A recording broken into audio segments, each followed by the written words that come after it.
What's going on, fam? This is Jay Cameron inviting you to join us in Ethiopia next March 2025.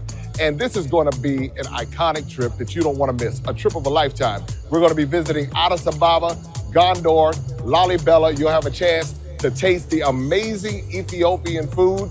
You'll also have a chance to visit the Rastafarian community. You'll get the history, you'll get the fashion, you have an opportunity to shop. It's going to be a trip, an experience of a lifetime. So make sure you sign up to join us in Ethiopia, March 2025. Introducing the African Diaspora News Channel app, your gateway to stories that's overlooked by the corporate mainstream media. At African Diaspora News Channel, we cover stories that don't receive mainstream attention, and we serve as the voice to the global Black community. We are committed to informing and educating through the power of media, connecting the African diaspora one story at a time. With our platform, we're helping to end injustice by exposing it. Join us in standing for excellence in journalism and serving our community. Download the African Diaspora News app today. All right, ladies and gentlemen, boys and girls, it is Tuesday, July 16th. And we're going to get into this conversation. This conversation tonight is about politics completely. It's politics. It's what a lot of Black Democrat or just a Democrat, I would say Black Democrats. I can't even say Democrat Party. I'm going to say Black Democrats, what have they always pushed and what they always advocated. You know what I'm saying? Because people are talking about Pan-Africanism a lot and you want to delineate and things like that with Pan-Africanism, but you're not really taking it all the way there. You understand what I'm saying? Now let me say something up front before we get to the devotion, because I need to make something perfectly clear, because certain messages have came to other journalists of ours, so it's better to come from me than them. So when we created this platform was to highlight stories and concerns that happens within, America and all the rest of the world where people who are Black or of African descent reside. I know we got to grow more and more to hit every corner, but that was really, the vision of that. With that, there are people like myself, for instance. I watch news from a lot of different countries. And why I watch news from different countries? Because I want to find out what the world is saying. I don't just put myself in a bubble and only watch Black platforms. No, I watch it all because we live in a globalized world. So I'm going to watch it all. And, over the years, from my experience, I have people who watch us that they've come to me personally and met me personally in the street from the Arab community. What we talk about here, it's shocking to me when other people come to me and say they love the show, right? I've had people come up to me from the Asian community, the Hispanic community, East Indians have recognized, me in the street and say they love the show. And I always tell them, hey, thank you for watching. Everybody's welcome to watch the show. None of our people here are bigots. We don't advocate bigotry or hatred of any kind here.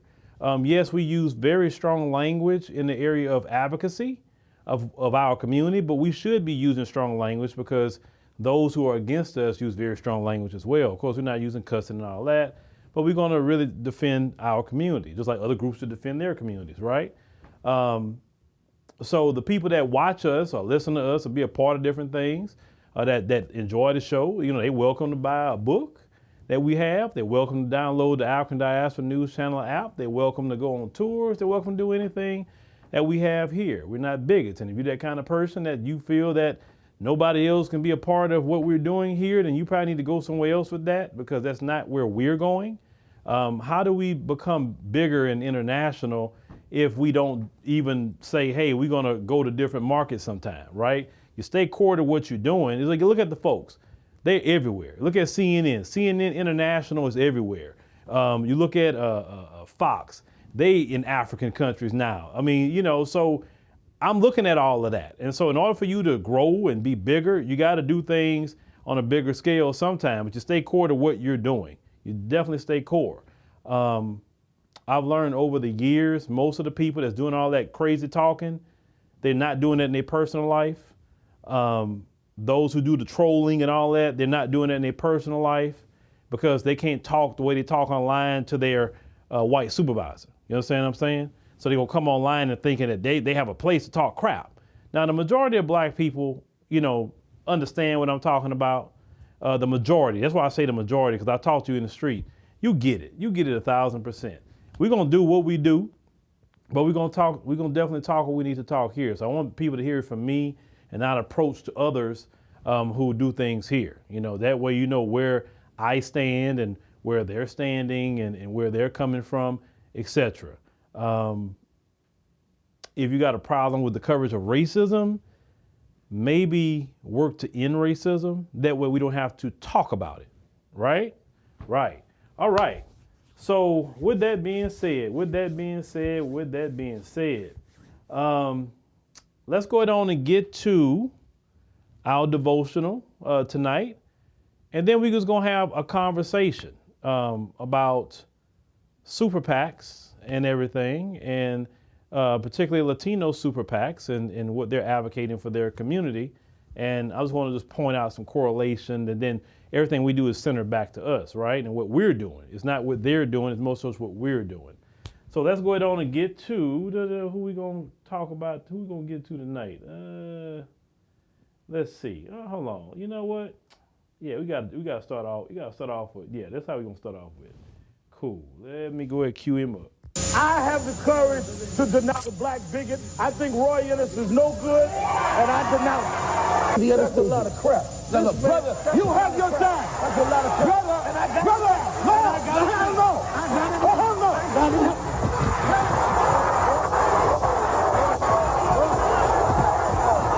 Count indictment in Manhattan that accuses him of diverting hundreds of thousands of dollars to his personal use after using fraud, grand larceny, and false business records to solicit funds from such diverse contributors as Don King, the boxing promoter, and Don Trump, the billionaire. Sharpton will be arraigned on state income tax charges later in Albany. In Manhattan Supreme Court, Reverend Sharpton was formally accused of taking in more than $250,000 for his national youth movement.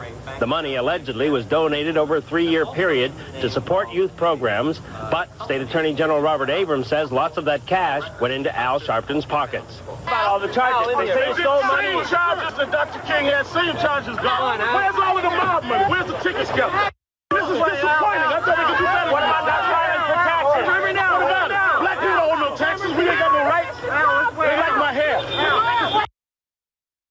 All right, ladies and gentlemen, that was the Reverend Al Sharpton. Not that guy you see today, but that was the real Reverend Al Sharpton. Bring back that Reverend Al. That's the one I want to talk to, not this guy you see today who's sitting up here being on MSNBC. I remember when I knew it was over for Al Sharpton the moment I saw him on MSNBC. I said, oh man, Al done sold out. Because I knew good and well, if MSNBC is comfortable for him having a show, then he's completely compromised. I was so disappointed when I seen Al get on MSNBC. Oh, I was disappointed. I said, he's going to be pushing an agenda. What happened, Al? What happened? But, all right, so for a long time, I've heard black Democrats always say black and brown, black and LGBT, minorities, distressed communities, marginalized communities. We talk about everyone else, but when other people are trying to advocate for themselves, they never include us in it for the most part. They don't. So I want to look at maybe about three or so groups or super PACs that is, dedicated to the Latino community. Now, Latinos have never begged us to include them in anything. We know Felix Tiarina a long time ago with LULAC said that, they fight is their issue. I want nothing to do with that, because he said their problem is their problem. So they never said that they wanted us coming in and talking about black and brown, black and brown, black and brown. I don't know where that come from. Now I know some of that maybe come from New York, but just for the most part, they didn't tell us to come fight for them like that. Okay. So let's get to the first one. I want to just talk about, just look at the language on these websites. And let me see, that's the third one. So let me go to the first one here. I'll put it up on the screen. Just give me a second.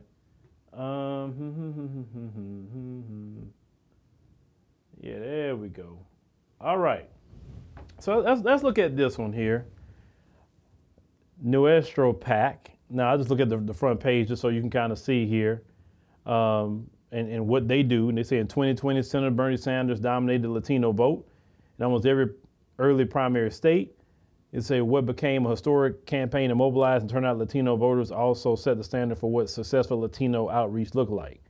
Given the amount of money, staff, and tactics invested and attempted, the premise that Latinos don't vote was proven wrong. Now, I say after Bernie Sanders' 2020 campaign, the architect of the wildly successful operation, Chuck Rocha, formed Nuestro PAC. It said as senior advisors to the campaign and president of Solidarity Strategist, Rocha and his team stand uniquely poised to run the most culturally competent, independent expenditures in the history of political campaigns. So that's what they do. Okay, you can join the movement. Now, if we go over here to the About section, now they kind of repeat that same thing about Bernie Sanders and the Latino vote on every primary state, kind of repeating the same thing here. They say we raised $10 million basically to run bilingual ads, just telling their story and what they've done. And their outreach, what they're doing in their outreach is just to create the study and infrastructure and strategy results of the election regarding Latino voters. And although Democrats achieved the highest turnout in history, ultimately winning the presidency and control over the House and Senate, it became blatantly clear the party had a Latino vote problem.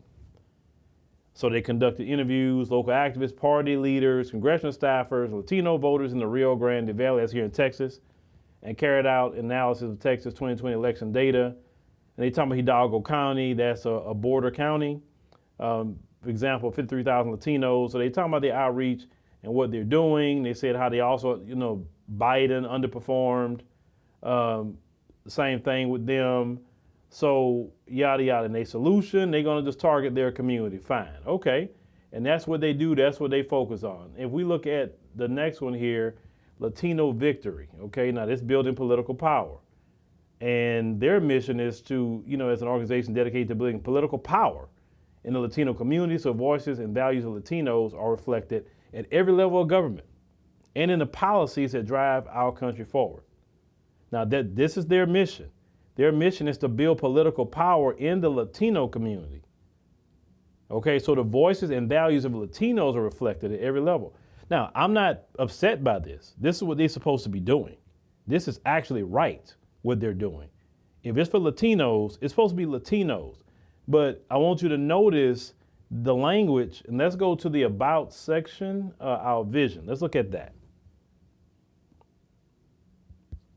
Okay, so we kind of, read that already.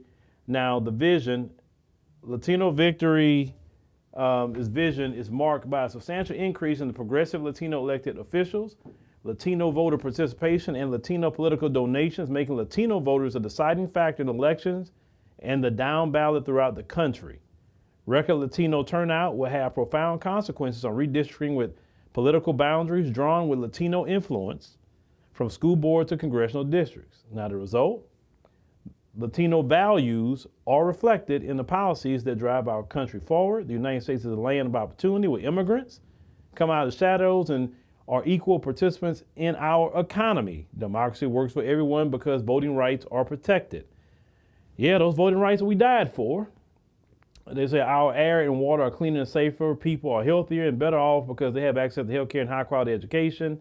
And the government plays an important supportive role in the lives of citizens it serves. I'm reading all this and I'm gonna get to my point. Now talking about when it was created in 2014 with Eva Longoria Baston, the woman from Diaspora Housewives, and Henry Munoz III in 2014 to build political power within the Latino community so that the voices of Latinos are reflected at every level of government and the policy that drives the nation forward. Representation. And its founding and presently Latino Victory fills, a critical void in the Latino and civic engagement infrastructure. At the time of the organization's founding, it was the only national vehicle targeting Latino voters and building a candidate and donor pipeline to build Latino political power. I want you to keep seeing what they're focusing on. See, they're doing the right thing. Leading the fight. They said, we are leading the fight to protect our community by electing progressive Latino champions at all levels of government. Now, this is two different ones here, and they're focused on their community. Okay? Now, let me go to another one here. Okay, now this one is Voto Latino. Okay, now this one, Voto Latino, is shepherding the Latinx community toward full realization of its political power. Okay, all right. So and then if you go to, what's that section at? I know I had the About section. I like to do the About section. And that's a civic engagement organization focused on educating and empowering new generation of Latinx voters, as well as creating a more robust and inclusive democracy. Through innovative digital campaigns, culturally relevant programs, and authentic voices, we shepherd the Latinx community towards full realization of its political power. They say, in our 18-year history, we have been at the forefront of political, cultural, digital trends for organizing and activating Latinxes. They say, have a look at the same highlights by work, then they go through their work here and all of that. And any issues they have, they focus on their community. Let me see, one more I need to go to, okay, here. This one is called Latinas Represent. Now this one shows some of the Afro-Latinas here. And yes, we have black people who are Latinas. You know, and I know that freaks some people out, but yes, black people are Latinos too. They speak Spanish too. Slavery was in Latin America too. So it said Latinas Represent is getting more and more diverse Latinas in public service. It said together we are creating a more reflective democracy, okay? And they show, you know, another Afro-Latina right there. It said Latinas Represent aims to increase the number of and diversity of Latinas in public service to transform our communities and build a more reflective democracy. They're talking about Latinos make up about 20% of the U.S. population. It said, but only 2% of local, state, and federal elected officials. Formally initiative, the National Hispanic Leadership Agenda, we're working to change that. Okay. So the About section, which I love to go to, they say they're nonpartisan, home for Latinas seeking the public service opportunities.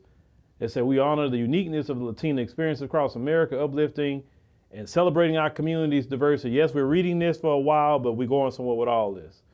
They say with that in mind, we're creating a new norms for public service and strengthen ecosystem of operations supporting Latinas. Together, we are connecting Latinas to the resources they need to transform their communities into our democracy. They tell you to join them. And then they tell you their mission, of course, to increase the number of diversity of Latinas in public service to transform the communities. A country where every Latina is empowered to transform our democracy. As an Afro-Latina down there, their values, they say they're nonpartisan, to support a political participation regardless of political orientation. They focus with connections to state and local communities, focus on the uniqueness of and diversity of Latina experiences across the country, accessible to all, to foster connections, to build solidarity, supportive of the leadership potential in every person. They say we seek to transform potential into power. And then solidarity, they say with organizations seeking out systemic change for racial and reproductive and environmental justice. And I mean, this is their team here. The executive director and all of that. I think that's all the people they got that's kind of doing the executive directing there.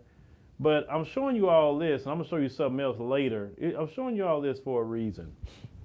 Now, I showed you that because out of all of that, I didn't hear the language that black Democrats use. I didn't hear that. I did not. So if Latinos, Asians, Arabs, East Indians, all these different group of people, they have formed the same type of groups and they focus it on their community. So we have our politicians focusing on other groups of people. So let's think about it. Whatever group it is, they're focused on other groups and they're talking about doing things for other groups, right? So not only the group is focusing on themselves, they get assisted by black politicians to help them get what they need. So do you understand why other groups are actually above black people? Not only did the Democrat Party inject capital in a lot of, things they're doing, but our politicians assist other groups to be above black people. That's what they do. They do it in their language. Well, think about it.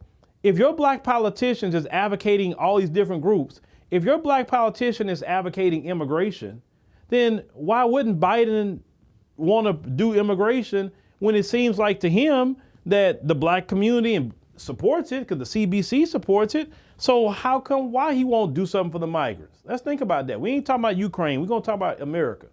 Why won't he paper up everybody that come in here? Because our politicians, all of them are pro-immigration.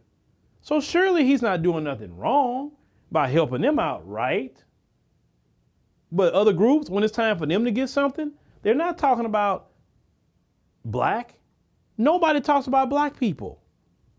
Nobody. It's like y'all are on autopilot in how you speak. And just because you're advocating for your community doesn't mean you hate other people.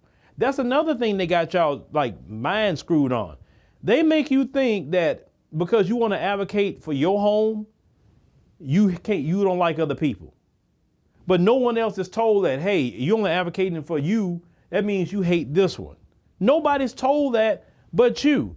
And I had to think about that for a minute.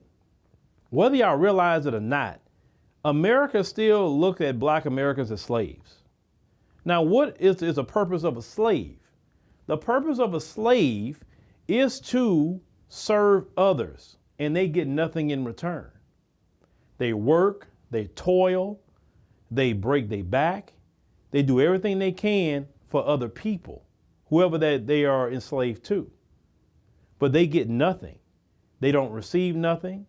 How dare you ask for anything? Think about it. Why the Democrat Party gets so upset when we as black Americans ask them to do something? But they don't get upset when other groups ask them for something. Anyone outside the black community, no matter what group it is, they don't get angry. They don't get incensed. They don't demand. They don't fearmonger. They don't do nothing to other groups. They respect other groups. They respect them. But when it comes to us, how dare you ask for reparations? What's wrong with you? We can't do that. How dare you ask for an anti-black hate crime bill? What is wrong with you? You got enough, don't you? I mean, come on. I mean, the civil rights movement is over. Y'all fought for that. I mean, we got other things to think about. We have the migrants to think about. We have, LGBT to be thinking about. What are you talking about? We got a reproductive justice to think about. Well, why y'all keep asking for things? Well, when they think of you as a slave, and that's all you'll ever be to them, this is why they get incensed. Do you realize that we've got more done in America not through Democrat or Republican? Every freedom that you're enjoying right now in the United States of America as a black American, you did not get it from the ballot box. The only reason, let's talk about recent time. The only reason police now get charged, the only reason now police are actually sitting in jail, right, who done things to black folk, you didn't go vote for it. You had to say, you know what? All right, man. Well, we gotta hit foot the pavement now. That's what you have done in America in recent time. We're not talking about a long time ago. Recent time to get these police arrested. And now the police a lot of times kind of like, I don't know about that. Let me kind of wait a little bit what I'm about to do. It was because of the black community why the cops got body cams. Prior to that, cops wasn't wearing no body cams. Black folks was hitting the pavement and say, no, you need to put body cams on them so we can see what they doing. Because they doing things and they lying. They planting evidence. They doing this. They doing that. It was black people's fight in this country why police in this country are wearing body cams. Why that's a standard procedure now for them to wear body cams. We did not go vote Democrat. We did not go vote Republican for that to happen. This is something that you could easily verify what I'm saying. It's not that hard. It's not that hard at all.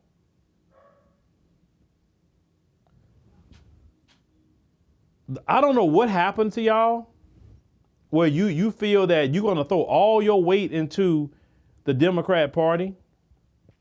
I don't know what it is with y'all currently, because even I can't even say black people have always been that way, because no, we haven't. They voted one way, but we didn't look at them to solve our problems. It's like you look at them to solve your problems, but then you want to go dip your finger and toe in everybody else's problem. You got black folks going out there getting themselves hit and beat up at college campuses talking about Palestine. And I'm like, look, where were the Palestinians at in this country for black people? Just a question I have. Where were they at for black people? We have fought for every single group in this country, and we did it honorably. But when other groups get up, they don't think about us like that, because one thing black Americans, because we came from slavery, we don't think about self-preservation. Remember, we still eradicating the slave mindset out of our mind. You know what I'm saying? And the slave mindset is I'm dependent on the slave master to make sure I eat, to make sure I got clothes on my back, to make sure, things are taken care of. And I just need to make sure it stay in my place. Other groups come in here on a self-preservation. That's why when they come in here, they come in like the others will say, I come to take. Because what they're doing is when they say they come to take, is because they're trying to, in this country, they're coming to make money. They're not coming here to solve our political problems. I'm going to keep it 100. When you look at even immigrants that come from the diaspora, they're not coming here to solve our problems. They're not coming here to get, just like you wouldn't go to their country to solve their political problems. Because first you're going to think, well, man, I don't know much about that. Man, I come over here to either invest. I come over here to, start a new life or whatever I want to do outside of America. They come in here to make a bag. So I don't look at them to get involved in our situation like that when I understand their mindset. They come here to make a bag and send money back. That's it. But let me go to a website for you real quick. Just give me a second. Just give me a second. I want to show you the language of something. When we talk about things in our community, let me see if I can find the site. And I'm sorry I didn't have this up for y'all. Just give me a second. Let me see. Hold on. Is that? Let me see. That's the event page. Where is the main page? Where is the main page I'm looking for? That's the foundation. Where's the about section? Vision and mission. Let's see here. God, I can't find what I'm looking for. I can't find what I'm looking for. Did they change this? What's the purpose? Okay, that's the National Archives? God, it just popped in my head and I couldn't find what I'm looking for. But that's okay. That's okay. But what I'm saying is, why is it that we feel like we have to constantly advocate for others? And there's nothing wrong with being a good human being, but it's like this. If you advocate for everybody else, but your home is not taken care of, what is that? That's like you going to somebody, you come to my house, making sure my house is straight, making sure my house is good, but your house is falling apart, right? And then you helping me in my house, I'm doing my thing, you assisting me to fix my house, but you go home, your house is tore up, your house is a mess, I don't even come over there. Neither did I ask you to come to my house and assist me, but I took your help though. I took your help. Why is it that in the Black community, we feel that we cannot do for ourselves, cannot prioritize ourselves, and why, and I'll check the chat here in a minute, why do we feel that that's wrong to do that? Why? Why is that? Well, not everyone Judge Dredd is our enemy. No, I won't say everybody say, loving your enemy, but not everybody is your enemy like that. So I can't say loving your enemy. I wouldn't go there. I wouldn't say that.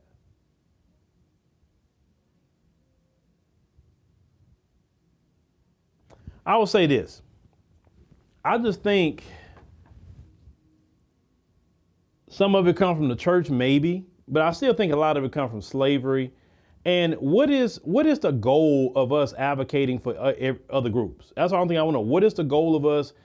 I can understand, like, look, when America has an ally, America partners whatever who they partner with, and America gets something out of the deal, the ally gets something out of the deal. It's not one-sided. So when a lot of y'all was talking about Pan-Africanism or tradition, I'm gonna say traditional Pan-Africanism, you said that it was too a one-sided of a deal because really they don't practice Pan-Africanism in the continent. I asked every person who is on our team that is an African, I asked them, hey, are all y'all one? Y'all think one? All y'all tribes together? Like, nope, they not. So just by me working with Africans, I know they don't really practice Pan-Africanism like that, right? But why is it that we feel that we are the ones, or we are the anointed ones to try to gather everybody together like a mama gathers her chicks? And politically, that's why we don't get nowhere. How can we get reparations when you got people in positions advocating for everything but reparations? How can we get it? And at the same time, y'all don't even make a political consequence for people advocating for things outside of that. The word should be, okay, look, if you're gonna be in Congress, all the CBC better be advocating for reparations in the form of cash payments. All of you. And if you don't advocate for reparations in the form of cash payments, don't worry about it.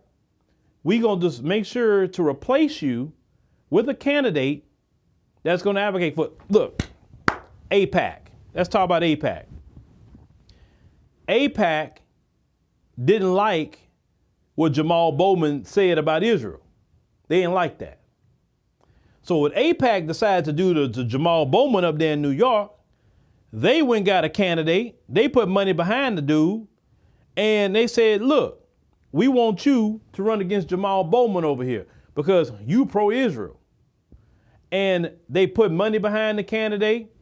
They put money behind ads. They say put up $20 million. About $20 million in ads against Jamal Bowman. It's a lot of money. But they went for a candidate that is pro-Israel. And on the primary, Jamal Bowman, out of here. He gone. Just because Jamal Bowman was not pro-Israel. What AIPAC did was something I wish the black community would do. I would say, look, in black America, you go to all our politicians say, hey, look, this is a new day. We need you to advocate for reparations in the form of cash payments. We need an anti-black hate crime bill, period. You gonna advocate for that? Yes or no? Well, how can I get elected advocating for that? Okay, don't worry about it. Well, now we're gonna find somebody else that we're gonna vote for now because you won't follow the agenda of black America. Until black America start doing that to the politicians in our community. See, we can't really go at the folks too much sometimes, and I really think about that. We can't go at the folks about things sometimes until we clean house inside first. We got a problem inside our own house first that we need to clean up. You know, see, like the Haitians, right? The Haitians had to clean house first before they went to fight the French. If they wouldn't have cleaned house first, the French would have defeated them because you had too many people selling out in the house. And the problem is we don't clean house first. All these other groups got politicians that advocate for them and advocate for what they want. But our politicians advocate for every other group but black America. Then even you have, it's not only goes to the politicians, it goes to the shields too. They should be heavily spoken against. They should be, shamed in what they're saying.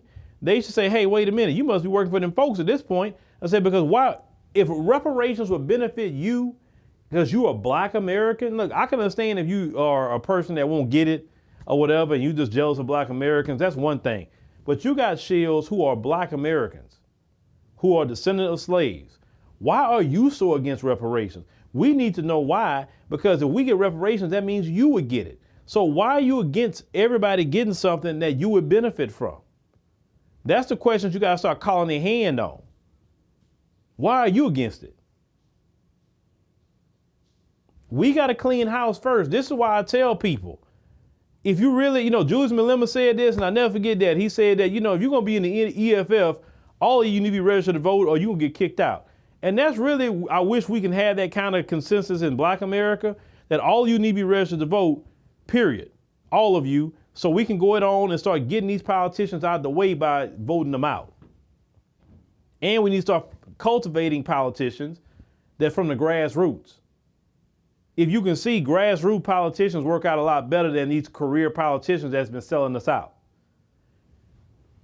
Even right here in Houston, they set up there and go send Sheila Jackson Lee. I just put my head down because I can't blame Sheila. I can't blame her. Sheila's only running. People will send Sheila Jackson Lee back up there. And then we want to complain if Sheila Jackson Lee does something. We want to complain if Maxine Waters does something. But you're sending them back up there. And it's the same way in the folks community too, but I don't focus on what they got going on. We don't focus on what we talking about here in our community.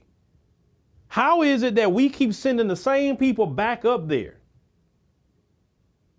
It's like what is it? I'm trying to figure that part out. You complain that Congress is geriatric and all that, but y'all voting for them though. You're voting for them constantly. Are people showing up at least voting for them? Do you know Gen X, Millennial, and Gen Z is the majority of the population right now, especially in the area of voting? And really, you complain about the country. You complain about everybody is too old. You complain about all that. Well, get your behind registered and get your behind out there and vote these people out.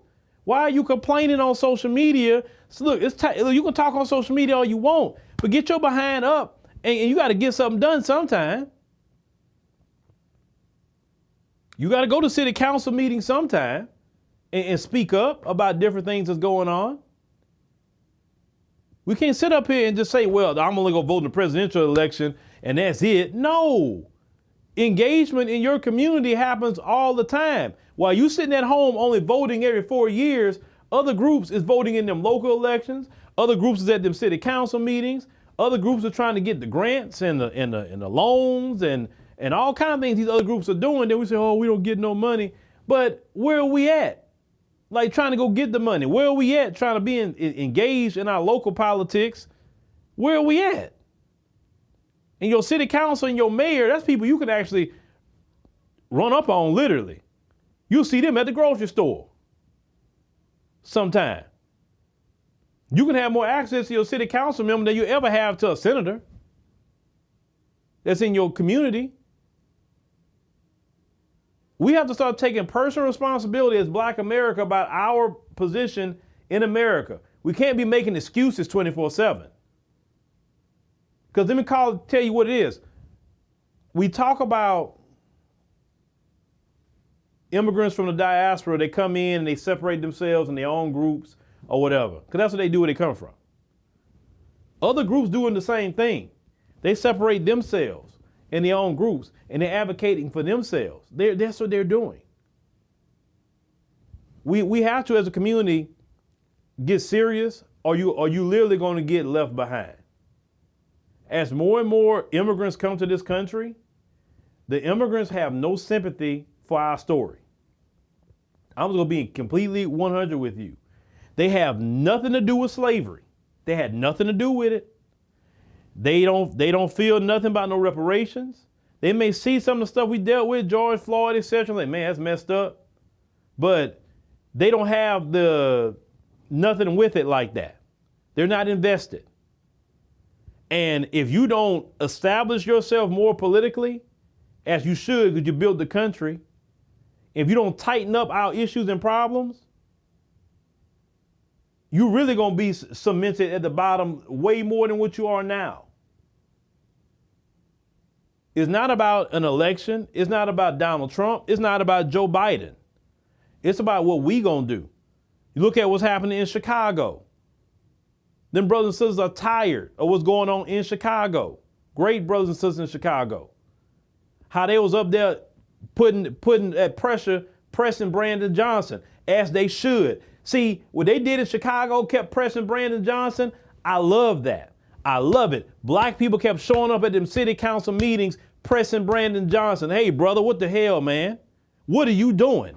That's what we supposed to be doing. In our cities, in our towns, pressing them leaders about what they're doing in the black community. Everybody else is pressing them, but we don't show up. And it can't be one person, because that's another thing in the community we do. We want to use one person, one guy, one lady. No, we believe in leaderless movements. We believe the code is the leader. Any one of you can go to city council, but I'll just say, just have, even if you write it down, just have you some talking points. Don't go up there babbling and run off at your mouth and want to be heard, but just have some talking points. Hey, in this city, what y'all doing about the potholes on Cherry Street? Like, I messed my car up the other day hitting a pothole. What are y'all doing? And you may have to show up every week to city council and get them potholes fixed. If you don't show up, they don't care. And he be like, oh, who's over the pothole situation? Oh, you're not gonna fix it? Okay, let me see who's running against you. Because since you can't do it, we need to get somebody else. All the issues in the black community, you need to be at them city council meetings pressing your leadership. Have politicians going to advocate for us and press them. Constantly press them.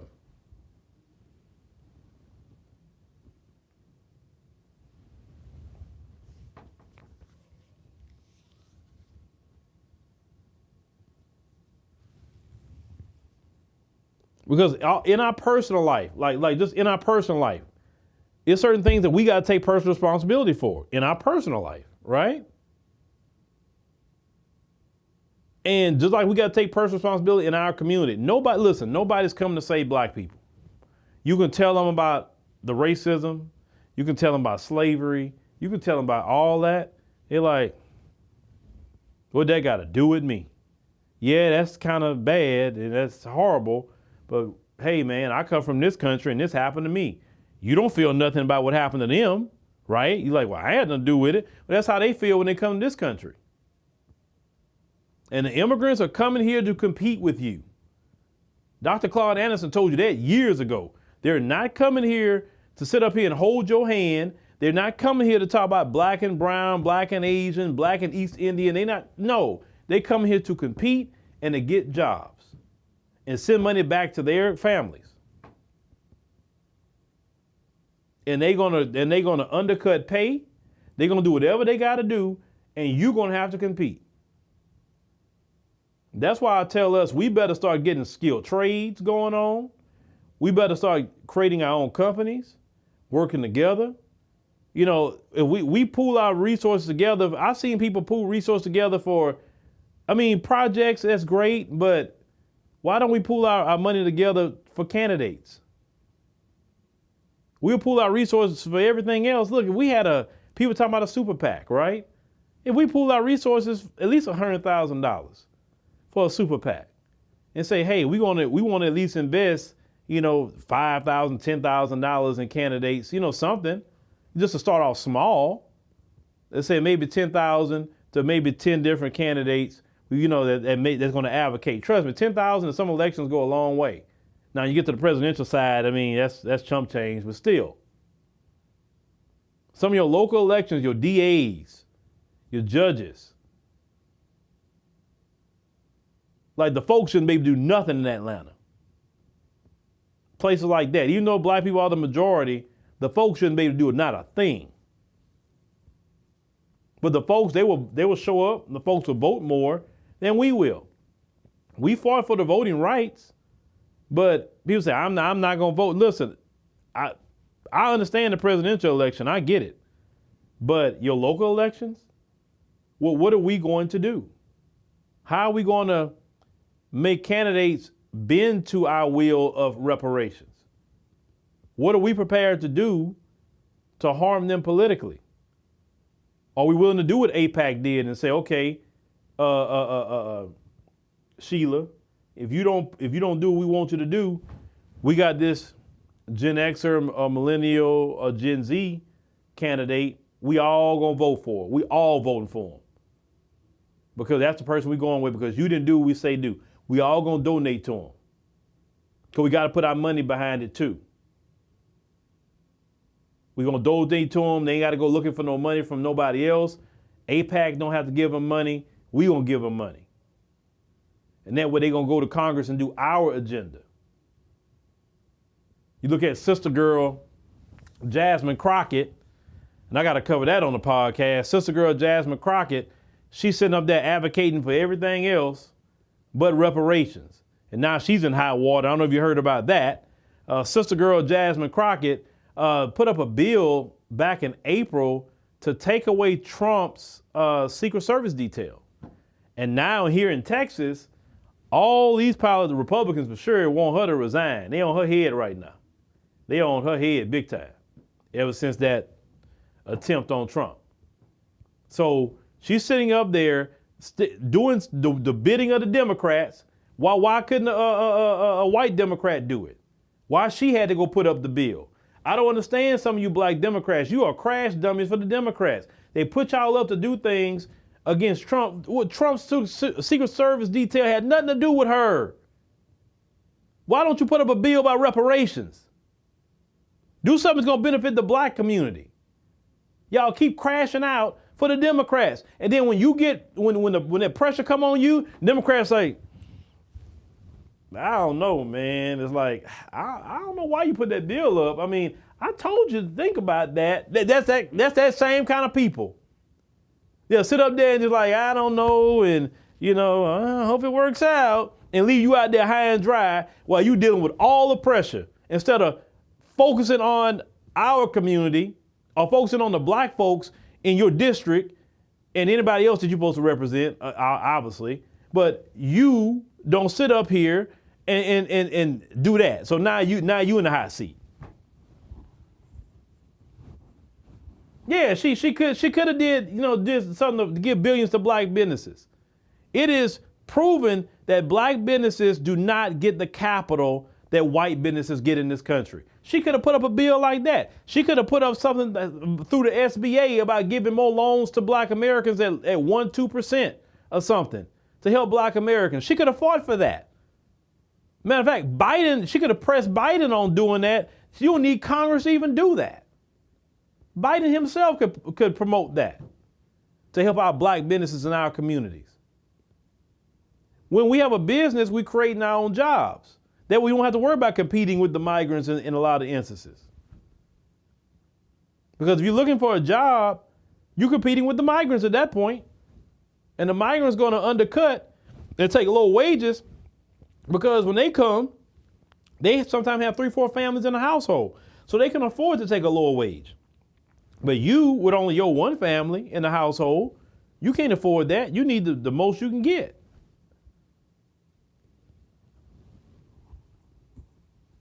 Yeah, Fonnie Willis. That's another one. She's sitting up here leading the charge. And now look all the hot water she in. Nobody would have known about her and Nathan Wade at all if Fonnie would just left that alone. Nobody would have been in her business. Now they didn't put this woman's whole business out there.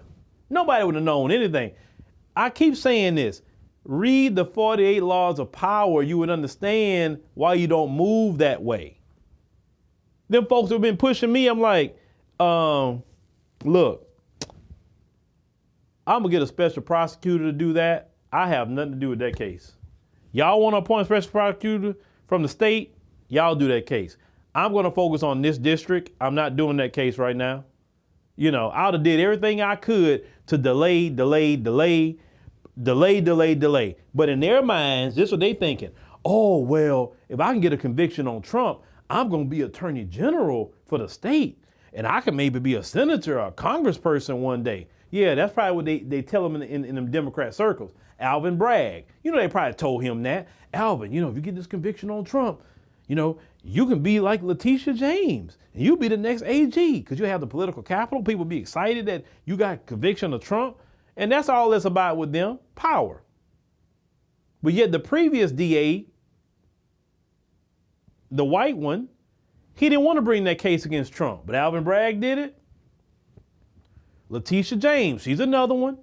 She kept going after him, going after him, going after him. I'm like, why black people got to put their neck out? All the issues that Letitia James will talk about in New York that's affecting black people right now as Attorney General, right? That's what she's focused on. And once again, those same Democrats are going to leave her high and dry. And because this dude already said, if he gets back in the White House, he coming after him. He said it. And we all know if he said it, he going to do it. And when they kept doing those cases, I was like, oh, no. I said, Fonnie, don't do this one, Fonnie. It's enough you're doing the Young Thug thing. And that Young Thug case, the judge had to get recused. It was some foul stuff going on in that Young Thug case. So it's enough she about to look bad with that Young Thug case. I mean, that case is almost about to get thrown out almost. So she's going to look bad there. And then this other situation with the Trump thing, it's like, Fonnie. But you know, political ambition. Political ambition.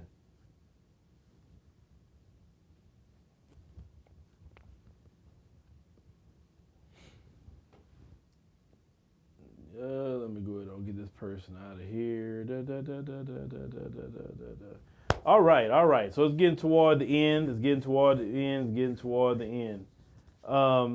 Well, I don't really think it's called self-hatred. I think it's called political ambition. And they want to ascend in power in the Democrat Party. So they don't think with their brain about, wait a minute, let me calculate this move I'm about to make and who I'm about to make it on. But yet the rest of y'all won't do it. That's the thing. You want to put me up to it, but nah, bro. Sometimes you got to let other people say, nah, bro, you do that. I'm cool. I'm going to go do work on something over here. Y'all do that. I don't, Because at first, Alvin Bragg didn't want to bring that case on Trump. He didn't. Then all of a sudden, out of nowhere, I'm going to bring the charges on Trump. Like, who talked to you, bro? Who promised you something?